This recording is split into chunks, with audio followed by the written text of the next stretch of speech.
സ്നേഹം, ദിവ്യസ്നേഹം, സ്നേഹം, ദിവ്യസ്നേഹം. നമുക്കറിയാം, അനേകം ചർച്ചുകളിലും ലണ്ട് ആചരിക്കുന്നുണ്ട്. ലണ്ട് എന്ന് പറഞ്ഞ 40 ദിവസത്തെ ഉപവാസ പ്രാർത്ഥന. നിങ്ങൾ അങ്ങനെ ഉപവാസം എടുക്കുന്നവരാണോ? കരമുയർത്താമോ? ദൈവത്തിന് സ്തോത്രം. അനേകം ആളുകളും ചോദിക്കാറുണ്ട്, ലണ്ട് ആചരിക്കാൻ പാടുണ്ടോ അതോ പാടില്ലയോ എന്ന്. അത് ആചരിക്കണമോ വേണ്ടയോ? നിങ്ങൾ തന്നെ പറയുക. ഒരു പ്രശ്നവുമില്ല. നിങ്ങളുടെ മനസ്സിൽ എന്താണോ വരുന്നത് നിങ്ങൾ പറയുക. ആചരിക്കാൻ കഴിയും എന്ന് പറയുന്നവർ കരമുയർത്താമോ? ആചരിക്കാൻ പാടില്ല എന്ന് പറയുന്നവർ കരമുയർത്താമോ? ബാക്കിയുള്ളവരെല്ലാം ന്യൂട്രലാണോ? ലണ്ടിനെ ഒരു ആചാരമായിട്ട് ആചരിക്കുവാൻ പാടില്ല. യഥാർത്ഥമായ വിശ്വാസത്തോടുകൂടി കർത്താവിൻ്റെ നാമമഹത്വത്തിനു വേണ്ടി 40 ദിവസം ഉപവസിക്കുക എന്നത് തെറ്റായതായ കാര്യം അല്ല. ദൈവം ആഗ്രഹിക്കുന്ന ഉപവാസം എന്താണെന്ന്, യഥാർത്ഥ ഉപവാസം എന്താണെന്ന് ഈ ദിവസം നമുക്ക് നോക്കാം. യെശയ്യാവിൻ്റെ പുസ്തകം ഒരു നിമിഷം നമുക്ക് ശ്രദ്ധിക്കാം. ബൈബിളിൻ്റെ മധ്യഭാഗത്തുള്ള പുസ്തകം നിങ്ങൾ ഒരു നിമിഷം തുറന്ന് നോക്കുക. ബൈബിളിൻ്റെ മധ്യഭാഗം ഒന്ന് ഓപ്പൺ ചെയ്ത് നോക്കുക. ചെയ്തോ? നടുഭാഗം തുറന്ന് നോക്കുക. എന്താണ് കിട്ടിയത്? സങ്കീർത്തനം. എത്ര പേർക്ക് യെശയ്യാവിൻ്റെ പുസ്തകം കിട്ടിയിട്ടുണ്ട്? ഓക്കെ. എത്ര പേർക്ക് സങ്കീർത്തനം കിട്ടി? ഓക്കെ. എത്ര പേർക്ക് 118 സങ്കീർത്തനം കിട്ടി? ആർക്കെങ്കിലും 118 സങ്കീർത്തനം കിട്ടിയെങ്കിൽ അത് കറക്റ്റായിട്ട് മധ്യഭാഗത്ത് തുറന്നു എന്നാണ് അർത്ഥം. ബൈബിളിലെ ഏറ്റവും മധ്യഭാഗത്തുള്ളതായ അധ്യായമാണ് 118 സങ്കീർത്തനം. നിങ്ങൾ എല്ലാ ദിവസവും ബൈബിൾ വായിക്കുകയാണെങ്കിൽ നിങ്ങൾ ഏത് അധ്യായവും നിങ്ങൾക്ക് വേഗത്തിൽ വിരൽ വെച്ചെടുക്കുവാൻ കഴിയും. ശരി, നമുക്ക് നോക്കാം. യെശയ്യാവിൻ്റെ പുസ്തകം 58 അധ്യായം. യെശയ്യാവ് 58:3 മുതലുള്ള ചില വാക്യങ്ങൾ വായിക്കുന്നു. ശ്രദ്ധിക്കുക. ഞങ്ങൾ നോമ്പ് നോൽക്കുന്നത് നീ നോക്കാതെയിരിക്കുന്നതെന്ത്? ഞങ്ങൾ ആത്മതപനം ചെയ്യുന്നത് നീ അറിയാതെ ഇരിക്കുന്നതെന്ത്? ഞങ്ങൾ ഉപവസിക്കുമ്പോൾ നീ എന്തുകൊണ്ടാണ് നോക്കാത്തത്? ഞങ്ങൾ ആത്മതപനം ചെയ്യുമ്പോൾ നീ എന്തുകൊണ്ട് അറിയുന്നില്ല? നീ എന്തുകൊണ്ടാണത് ശ്രദ്ധിക്കാത്തത്? എല്ലാവരും പറയും, ഞങ്ങൾ ഉപവസിച്ച് പ്രാർത്ഥിക്കുന്ന സമയത്തും ഞങ്ങൾക്ക് മറുപടി കിട്ടുന്നില്ല. ഞങ്ങൾ ഉപവസിച്ച് പ്രാർത്ഥിച്ചിട്ടും ജോലിക്കയറ്റം ലഭിക്കുന്നില്ല. ഞങ്ങൾ ഉപവസിച്ച് പ്രാർത്ഥിച്ചിട്ടും ഉദരഫലമുണ്ടാകുന്നില്ല. ഞാൻ ഉപവാസം ഇരുന്ന് പ്രാർത്ഥിച്ചിട്ടും ഞാൻ ആഗ്രഹിക്കുന്നത് നടക്കുന്നില്ല. എന്തുകൊണ്ടാണ് എൻ്റെ പ്രാർത്ഥന കർത്താവ് കേൾക്കാത്തത്? എത്ര കാലം ഇങ്ങനെ എൻ്റെ പ്രാർത്ഥന ദൈവം കേൾക്കാതെയിരിക്കും? എന്തുകൊണ്ടാണ് എത്ര കാലം ഞാൻ ഉപവസിച്ച് പ്രാർത്ഥിച്ചിട്ടും എനിക്ക് ഉത്തരം ലഭിക്കാതിരിക്കുന്നത്? ഞാൻ ഒരുപാട് ആഗ്രഹത്തോടുകൂടി പ്രാർത്ഥിക്കുന്നു, എങ്കിലും കർത്താവ് എനിക്ക് മറുപടി നൽകുന്നില്ല എന്ന് പറയുന്നവർ ആരെങ്കിലും ഉണ്ടെങ്കിൽ കരമുയർത്തൂ. ഞാൻ പറഞ്ഞത് നിങ്ങൾ കേട്ടില്ലേ? എൻ്റെ പ്രാർത്ഥനയ്ക്ക് മറുപടി കിട്ടുന്നില്ല എന്ന് വിചാരിക്കുന്നവർ കരമുയർത്താമോ? ഒരുപാട് പ്രാർത്ഥനകൾക്ക് മറുപടി കിട്ടിയിട്ടുണ്ട്, എന്നാൽ ഈ ഒരു വിഷയത്തിന് മാത്രം മറുപടി കിട്ടുന്നില്ല എന്ന് പറയുന്നവർ കരമുയർത്താമോ? നിങ്ങൾ പ്രാർത്ഥിച്ചാലല്ലേ മറുപടി കിട്ടൂ. അതാണ് യഥാർത്ഥ കാര്യം. നിങ്ങൾക്ക് മറുപടി ലഭിക്കണമെങ്കിൽ ആദ്യം നിങ്ങൾ പ്രാർത്ഥിക്കേണ്ടതല്ലേ? ഞാൻ ഉപവാസമിരുന്ന് പ്രാർത്ഥിക്കാറുണ്ട് എന്ന് പറയുന്നവർ കരമുയർത്താമോ? അതാ പ്രാർത്ഥിക്കുന്നതേ ഇല്ല എന്ന് പറയുന്നു. ഉപവാസ പ്രാർത്ഥന എന്ന് പറയുമ്പോൾ പലർക്കും എങ്ങനെ ഉപവസിക്കണമെന്ന് പോലും അറിയുകയില്ല. ഉപവാസ പ്രാർത്ഥനയുടെ ശക്തിയുടെ രഹസ്യമെന്ന ഒരു പുസ്തകം ഞാൻ എഴുതാനിടയായി. കഴിയുന്നവർ അത് വാങ്ങി വായിക്കണമെന്ന് അഭ്യർത്ഥിക്കുന്നു. വളരെ വില കുറഞ്ഞ പുസ്തകമാണ്, 30 രൂപയോ മറ്റോ ഉള്ളൂ. ഉപവസിക്കുമ്പോൾ എത്ര സമയം ഉപവസിക്കണം? എത്ര മണിക്കൂറുകൾ ഉപവസിക്കണം? ഉപവസിക്കുന്ന സമയത്ത് പച്ചവെള്ളം കുടിക്കാൻ കഴിയുമോ? ചായയും കാപ്പിയും കുടിക്കാൻ കഴിയുമോ? കപ്പലണ്ടി തിന്നാൻ കഴിയുമോ? പാല് കുടിച്ച് പഴം തിന്നാൻ കഴിയുമോ? എന്താണ്, പലരും ഉപവസിക്കാറുണ്ട്, എന്നിട്ട് പറയും ഒരു ഗ്ലാസ് പാലും കുറച്ച് കപ്പലണ്ടിയും ഒരു പഴവും തിന്നു, അതുമാത്രമേ ഞാൻ കഴിച്ചുള്ളൂ എന്ന്. അതെന്തൊരു ഉപവാസമാണ്? ചോറ് കഴിക്കുന്നതിനേക്കാൾ അതാണ് ഏറ്റവും നല്ലത്. ഉപവാസം എത്ര സമയം എടുക്കണം? പല ആളുകൾക്കും ഈ ഒരു സംശയമാണ്. ശ്രദ്ധിക്കുക, ഈ വർഷത്തിൽ അല്ലെങ്കിൽ ഈ ദിവസം മുതലെങ്കിലും, ഇന്നുവരെ ഉപവസിക്കാത്ത ആരെങ്കിലും ഉണ്ടെങ്കിൽ ഇന്നു മുതലെങ്കിലും ഉപവസിച്ച് പ്രാർത്ഥിക്കുന്നത് ശീലമാക്കുക. എന്തുകൊണ്ടെന്നാൽ ഉപവാസ പ്രാർത്ഥനയിൽ കൂടി ലഭിക്കുന്നതായ ശക്തി വളരെ വലുതാണ്. നാം വാസ്തവത്തിൽ ഉപവസിച്ച് പ്രാർത്ഥിക്കുന്ന സമയത്ത് പിശാച് ഞെട്ടിവിറയ്ക്കാനിടയാകും. അവൻ്റെ കെട്ടുകൾ അഴിഞ്ഞുപോകും, നിന്നിലെ ബന്ധനങ്ങൾ അഴിഞ്ഞുപോകും. യേശുക്രിസ്തു മറുരൂപ മലയിൽ നിന്നും രൂപാന്തരം പ്രാപിച്ച് താഴെയിറങ്ങി വന്നപ്പോൾ 9 ശിഷ്യന്മാർ ചേർന്ന് പിശാച് ബാധിച്ചതായ ഒരു ബാലനെ അതിൽ നിന്ന് വിടുവിക്കാൻ വേണ്ടി പരിശ്രമം ചെയ്യുന്നു. ഹേയ് പോ എന്നൊക്കെ പറഞ്ഞുകൊണ്ട് ഒരുപാട് പരിശ്രമം ചെയ്തു. എന്നാൽ ആ ബാധ ഒഴിഞ്ഞു പോയില്ല. കർത്താവ് വന്നപ്പോൾ ആ മകന്റെ പിതാവ് വന്ന്, കർത്താവേ, എൻ്റെ മകൻ ഭൂതബാധ ഏറ്റിരിക്കുന്നു, ദയവ് ചെയ്ത് കരുണ കാട്ടണമേ. അപ്പോൾ കർത്താവ് ഒറ്റ വാക്ക് പറഞ്ഞപ്പോൾ, അശുദ്ധാത്മാവെ അവനെ വിട്ടുപോവുക എന്ന ഒരു വാക്ക് പറഞ്ഞപ്പോൾ അശുദ്ധാത്മാവ് അവനെ വിട്ടുപോകുവാനിടയായി. ആ മകനെ തൻ്റെ പിതാവിനെ ഏൽപ്പിച്ചു കൊടുത്തു.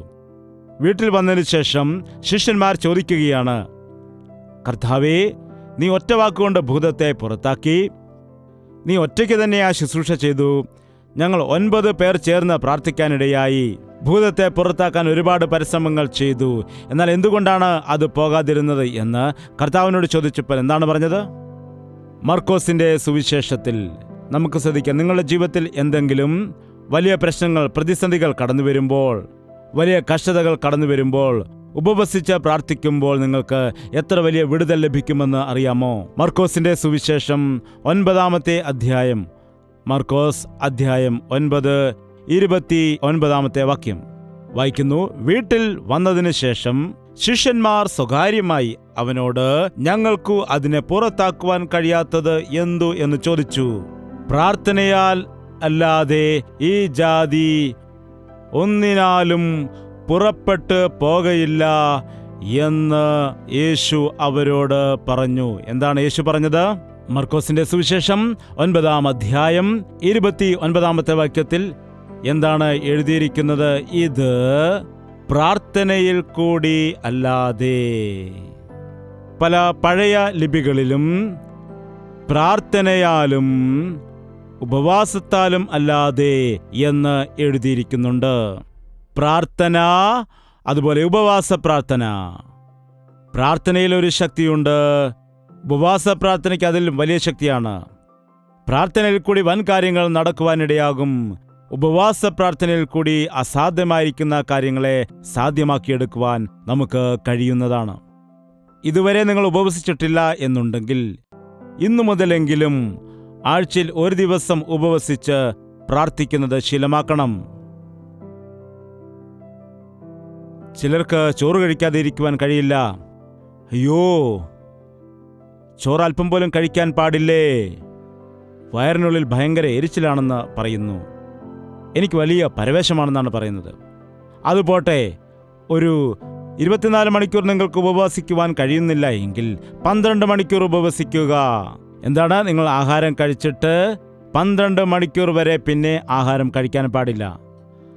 അതും നിങ്ങൾക്ക് ബുദ്ധിമുട്ടാണെങ്കിൽ ഏറ്റവും കുറഞ്ഞത് ഒരു 8 മണിക്കൂറെങ്കിലും ഉപവസിക്കുവാൻ വേണ്ടി പരിശ്രമിക്കുക. 8 മണിക്കൂർ, ഉച്ചയ്ക്ക് 1 മണിക്ക് ആഹാരം കഴിച്ചെങ്കിൽ പിന്നെ പിറ്റേ ദിവസം രാവിലെ വരെ ഉപവാസം എടുക്കുക. ഒരു നേരത്തെ ഉപവാസം, ഒരു നേരം ഉപവസിക്കുന്നു, ഒരു നേരം ഉപവാസം എടുത്തുകൊണ്ട് പ്രാർത്ഥിക്കുവാൻ കഴിയും. ഒരുപക്ഷെ നിങ്ങൾക്ക് എന്തെങ്കിലും രോഗം ഉണ്ടെങ്കിൽ, ഷുഗർ പേഷ്യൻ്റ് ആണെങ്കിൽ, അൾസർ പ്രോബ്ലം ഉണ്ടെങ്കിൽ, അസിഡിറ്റിയുടെ പ്രശ്നമുണ്ടെങ്കിൽ, നിങ്ങൾ ഇടയ്ക്ക് എന്തെങ്കിലും ഒരു ചെറിയ റൊട്ടിയുടെ കഷ്ണമോ, അങ്ങനെ ഒരു ചെറിയ പീസ് എന്ന് പറയുമ്പോൾ വലിയ ബ്രെഡൊന്നും വാങ്ങിച്ചുകൊണ്ട് വരരുത്. അതായത് ഒരു ചെറിയ റൊട്ടിയുടെ മുറി, അല്ലെങ്കിൽ ചെറിയൊരു പഴമോ, അല്ലെങ്കിൽ ഒരു മുറി പഴമോ നിങ്ങൾ കഴിക്കുക. നിങ്ങൾ വെള്ളം കുടിക്കുക, ആവശ്യത്തിന് വെള്ളം കുടിക്കുക. എന്നാൽ ചായ കുടിക്കുവാനായിട്ട് പാടില്ല. ചായ കുടിക്കാൻ പാടില്ല. കാപ്പി കുടിക്കരുത്, പാല് കുടിക്കരുത്. അയ്യോ, ഇതൊന്നും ഞങ്ങൾക്ക് പറ്റില്ലെന്നാണോ നിങ്ങൾ പറയുന്നത്? കർത്താവേ, ഇന്ന് ഉപവാസം ഇരിക്കാൻ വേണ്ടി ഞാൻ തീരുമാനിച്ചിരിക്കുന്നു. ദൈവമേ, നീ വലിയവനാണ്. അയ്യോ, വയറ്റിനകത്ത് വേനെടുക്കുന്നു. ഇനി എത്ര സമയമുണ്ട്? ഇനി 3 മണിക്കൂർ. കർത്താവേ, ഇനി 3 മണിക്കൂറൂടെ ഞാൻ ഒന്നും കഴിക്കാതെ ഇരിക്കണമോ എന്ന് തോന്നുകയാണെങ്കിൽ ചെന്ന് ആഹാരം കഴിച്ചിട്ടിരുന്ന് പ്രാർത്ഥിക്കുക. അല്ലാതെ ഉപവാസ പ്രാർത്ഥനയാണ് പറഞ്ഞിരുന്നിട്ട് എപ്പോൾ കിട്ടും, ചോറ് കിട്ടുമോ, അത് കിട്ടുമോ, ഇത് കിട്ടുമോ എന്ന് ആഗ്രഹിച്ചിരിക്കുകയാണെങ്കിൽ അത് ഉപവാസം അല്ല. പലരും പറയാറുണ്ട്, ഞങ്ങൾ ഉപവസിക്കുന്നു, എന്നാൽ മറുപടി ലഭിക്കുന്നില്ല. ഞങ്ങൾ ഉപവസിച്ച് പ്രാർത്ഥിക്കുന്നു, നോക്കുക, ഞങ്ങൾ പറഞ്ഞതായ വിഷയങ്ങൾക്കൊന്നും മറുപടി ലഭിക്കുന്നില്ല എന്ന് അനേകം ആളുകൾ പറയുന്നുണ്ട്. അതിന് കാരണം എന്താണെന്ന് വെച്ചാൽ, നിങ്ങൾ ആഹാരത്തെ മറന്നു പോകേണ്ടതാണ്. ശരീരത്തിന്റെ ഇച്ഛകളെക്കുറിച്ച് മറന്നു പോകണം. ജഡത്തിന്റെ പ്രവൃത്തികളെക്കുറിച്ച് ഓർക്കരുത്. നമ്മുടെ ശരീരം പറയും, തിന്നുക, കുടിക്കുക, ആസ്വദിക്കുക, ഉറങ്ങുക. ചിലരെ സംബന്ധിച്ച് ഉറങ്ങാൻ പറയുകയാണെങ്കിൽ എത്ര വലിയ സന്തോഷമാണെന്നറിയാമോ? ആഹാരം കഴിക്കൂ എന്ന് പറഞ്ഞാൽ കഴിക്കാൻ വേണ്ടി എത്രയോ സന്തോഷമായിരിക്കും, അല്ലേ? മദ്യപിക്കുന്ന ആളുകളോട് ചാരായം കുടിക്കൂ എന്ന് പറയുകയാണെങ്കിൽ എന്താണ്? അവർ പിന്നെ ഒരു നിമിഷം അവിടെ നിൽക്കില്ല, ഓടിപ്പോകും. ഈ ശരീരം ബലഹീനമായ ശരീരമാണ്. എന്തു തിന്നും, എന്തു കുടിക്കും, എന്തു ധരിക്കും എന്നുള്ളതായ വിഷയങ്ങളെക്കുറിച്ചാണ് നമ്മുടെ ഈ ശരീരത്തിൻ്റെ എപ്പോഴുമുള്ള ആഗ്രഹം. ഞാൻ തിന്നില്ല, എന്തു തന്നെ സംഭവിച്ചാലും ഞാൻ കഴിക്കില്ല, ഉപവസിക്കും. നിങ്ങൾക്കറിയാം, ഒരു മനുഷ്യന് 21 ദിവസം ആഹാരം കഴിക്കാതെ ഇരിക്കുവാൻ കഴിയും. അതിനുള്ള ശക്തി ദൈവം അവന് കൊടുത്തിട്ടുണ്ട്.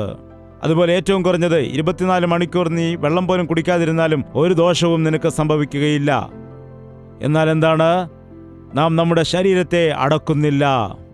അതുകൊണ്ടാണ് പറയുന്നത്, നമ്മെ തന്നെ നമുക്ക് ജയിക്കുവാൻ കഴിയാതെ ഇരിക്കുമ്പോൾ എങ്ങനെയാണ് പിശാചിനെ ജയിക്കാൻ കഴിയുന്നത്? നമ്മെ തന്നെ നമുക്ക് ജയിക്കാൻ കഴിയാതിരിക്കുമ്പോൾ എങ്ങനെയാണ് പിശാചിനെയും അവൻ്റെ തന്ത്രങ്ങളെയും അവൻ്റെ അശുദ്ധമായ ആത്മാവിനെയും അവൻ്റെ ശക്തിയെയും എങ്ങനെ ജയിക്കാൻ കഴിയും?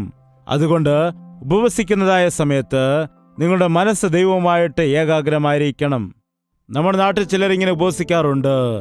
രാത്രി മുഴുവനും കഴിക്കാതെ ഇരിക്കണം, ഉറങ്ങുവാൻ പാടില്ല, എന്നാൽ സിനിമ കാണാം, എന്തു ചെയ്താലും ഒരു കുഴപ്പവുമില്ല. ചിലർ ഉമിനീര് പോലും ഇറക്കാതെ ഉപവസിക്കാറുണ്ട്. അതൊരു ആചാരമാണ്, അതൊരു നിഷ്ഠയാണ്. അതല്ല ഇവിടെ പ്രധാനം. നീ ഉപവസിക്കുന്നു എന്ന് പറയുമ്പോൾ അതിൻ്റെ അർത്ഥം, നീ ഉപവസിക്കുന്നതായ സമയത്ത് നീ ജോലി ചെയ്യുകയും പണികൾ ചെയ്യുകയും ചെയ്യുമ്പോൾ അത് യഥാർത്ഥമായിട്ടുള്ള ഉപവാസം ആയി മാറുന്നില്ല. നീ മുറിയിൽ കയറി വാതിലടച്ച് രഹസ്യത്തിൽ നിന്നെ കാണുന്ന പിതാവിനോട് പ്രാർത്ഥിക്കേണ്ടതാണ്. ഉപവാസവും പ്രാർത്ഥനയും ഒരുമിച്ച് കൊണ്ടുപോകേണ്ട കാര്യമാണ്. ഉപവാസമാണ്, എന്നാൽ പ്രാർത്ഥിക്കുന്നില്ലെങ്കിൽ അതിന് യാതൊരു മറുപടിയും ലഭിക്കില്ല. ഉപവാസം ഇരുന്ന് പ്രാർത്ഥിക്കുമ്പോൾ വലിയ അത്ഭുതങ്ങൾ സംഭവിക്കുവാനിടയാകും. വർഷങ്ങളായിട്ട് നിന്നെ പിന്തുടർന്നുകൊണ്ടിരിക്കുന്നതായ വ്യാധികൾ, വർഷങ്ങളായിട്ട് നിന്നെ പിന്തുടരുന്നതായ നിന്റെ ശാപങ്ങൾ, ദോഷങ്ങൾ, അതുപോലെ നിനക്ക് മറികടക്കുവാൻ കഴിയാത്തതായിട്ടുള്ള വിഷയങ്ങൾ, നീ ദാഹത്തോടുകൂടി പ്രാർത്ഥിച്ചുപവസിച്ചാൽ സ്വർഗം ചലിക്കാനിടയാകും. പിശാച് ഞെട്ടിവിറയ്ക്കും. നിന്റെ ഹൃദയത്തിന്റെ ആഗ്രഹങ്ങൾ സാധിക്കും. അതല്ലാതെ ഞാൻ ഉപവസിക്കുന്നുണ്ട് എന്ന് പറഞ്ഞിട്ട് മനസ്സ് കേന്ദ്രീകരിക്കാൻ കഴിയുന്നില്ലെങ്കിൽ അതുകൊണ്ട് ലാഭമില്ല. നിങ്ങൾ ഉപവസിക്കാൻ വേണ്ടി സമയം കണ്ടെത്തണം. 40 ദിവസം നിങ്ങൾക്ക് കഴിയില്ല എങ്കിൽ ഒരാഴ്ചയെങ്കിലും ഉപവസിക്കുവാൻ ശ്രമിക്കണം. ഇല്ല, എനിക്ക് ഒരാഴ്ച ഉപവസിക്കുവാനായിട്ട് കഴിയില്ല, എനിക്ക് കുഞ്ഞുങ്ങളുണ്ട്, എനിക്ക് ജോലിയുണ്ട്, അതുപോലെ തന്നെ മറ്റു ചില ഉത്തരവാദിത്തങ്ങൾ ഉണ്ട് എന്ന് പറയുന്നവരാണെങ്കിൽ നിങ്ങൾ ഒരു കാര്യം ചെയ്യണം. എല്ലാ വെള്ളിയാഴ്ചയും നിങ്ങൾ ഉപവസിക്കുക, അല്ലെങ്കിൽ എല്ലാ ബുധനാഴ്ചയും ഉപവസിക്കുക. പരീശൻ പറയുന്നു, ഞാൻ ആഴ്ചയിൽ 2 ദിവസം ഉപവസിക്കും എന്ന്.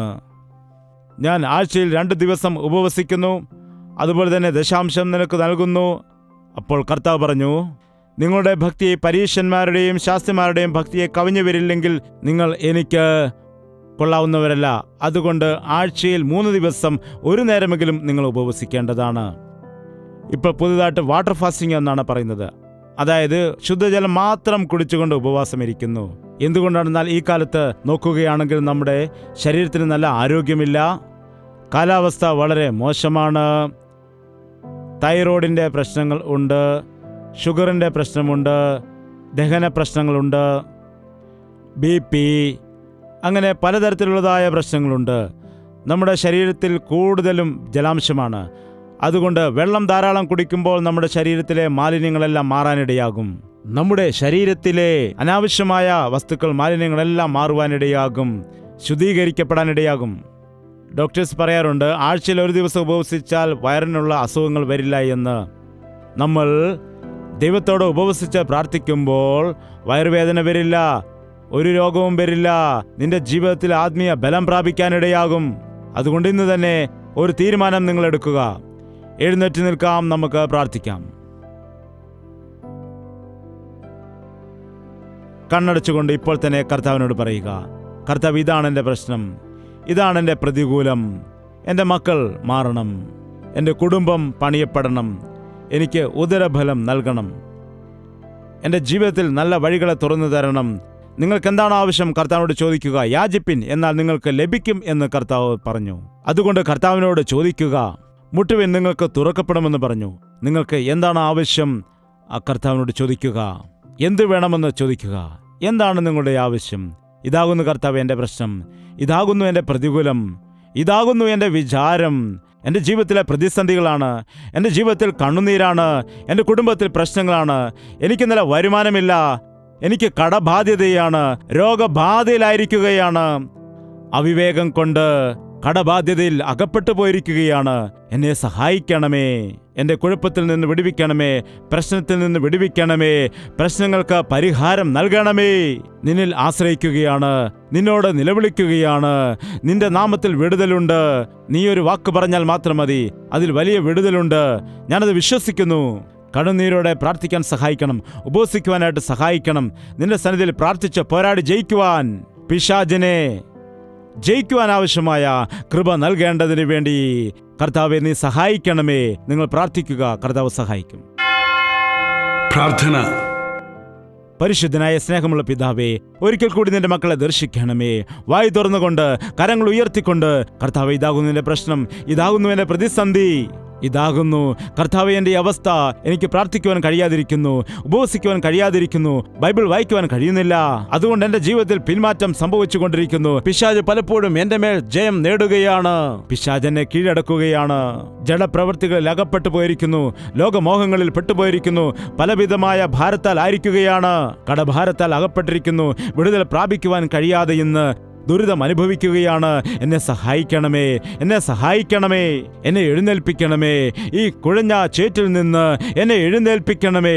ഉറപ്പുള്ളതായ പാറയിൽ എന്നെ നിർത്തണമേ എന്ന് പ്രാർത്ഥിക്കുന്നതായ മക്കൾക്ക് നിന്റെ വലിയ വിടുതൽ കൊടുക്കുമാറാകണമേ. ആർക്ക് ഏത് രോഗമാണുള്ളത്, ആർക്ക് ഏത് പ്രശ്നമാണുള്ളത്, ഏത് മാതാവിനാണ് മക്കളെക്കുറിച്ചുള്ള ആദിയുള്ളത്, അവരുടെ ജീവിതത്തിൽ വലിയ വിടുതൽ നീ കൊടുക്കുമാറാകണമേ. നീ ഹൃദയത്തിന്റെ ആഗ്രഹങ്ങളെ നിവർത്തിക്കുന്നവനാണല്ലോ. ഞങ്ങൾ ചോദിക്കുന്നതിലും അധികമായി നീ ഞങ്ങൾക്ക് ചെയ്തു നൽകുന്നവനാണല്ലോ. ഞങ്ങളുടെ ജീവിതത്തിൽ വലിയ വിടുതൽ വേണമപ്പാ.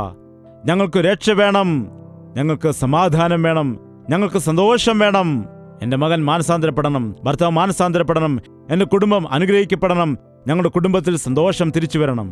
എനിക്ക് പരീക്ഷയിൽ പാസ്സാകണം, എനിക്ക് നല്ല ജ്ഞാനം നൽകണം എന്ന് ആരൊക്കെയാണോ പ്രാർത്ഥിക്കുന്നത് അവരുടെ പ്രാർത്ഥന നീ കേൾക്കണമേ അപ്പാ. പിശാച് കൊണ്ടുവരുന്നതായ സകല തടസ്സങ്ങളെയും നസ്രയനായ യേശുക്രിസ്തുവിന്റെ നാമത്തിൽ വിടുവിക്കുകയാണ് കർത്താവേ. അടഞ്ഞുകിടക്കുന്ന ഗർഭപാത്രങ്ങളെ നസ്രയനായ യേശുക്രിസ്തുവിന്റെ നാമത്തിൽ തുറക്കുകയാണ്. വരുന്ന വർഷം കുഞ്ഞുമായിട്ട് വന്ന് സാക്ഷ്യം പറയാനുള്ള കൃപ നീ കൊടുക്കുമാറാകണമേ എന്ന് യേശുക്രിസ്തുവിന്റെ നാമത്തിൽ അപേക്ഷിക്കുന്നു പിതാവേ. നമ്മുടെ പിതാവായ ദൈവത്തിന്റെ സ്നേഹവും പുത്രനായ യേശുക്രിസ്തുവിന്റെ കൃപയും പരിശുദ്ധാത്മാവിന്റെ കൂട്ടായ്മയും സഹവാസവും നാം ഓരോരുത്തരോടും നാം പ്രാർത്ഥിച്ച സകല വിഷയങ്ങളോടും ഇന്നു മുതൽ എന്നേക്കും ഉണ്ടായിരിക്കുമാറാകട്ടെ. ആമേൻ, ആമേൻ, ആമേൻ.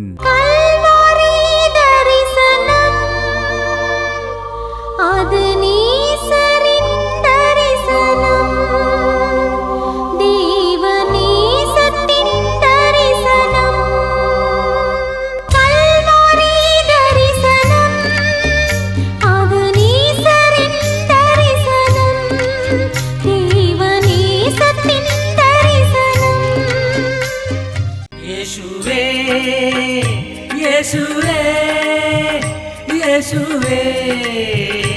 യേശുവേ യേശുവേ യേശുവേ യേശുവേ യേശുവേ നിന്നെ നിന്നെ എന്നും ഞാൻ സേവിക്കും. നീ മാത്രം രാജാവെന്നും. നിന്നെ നിന്നെ എന്നും ഞാൻ സേവിക്കും. നീ മാത്രം രാജാവെന്നും. യേശുവേ യേശുവേ യേശുവേ യേശുവേ യേശുവേ യേശുവേ യേശുവേ യേശുവേ യേശുവേ യേശുവേ യേശുവേ യേശുവേ യേശുവേ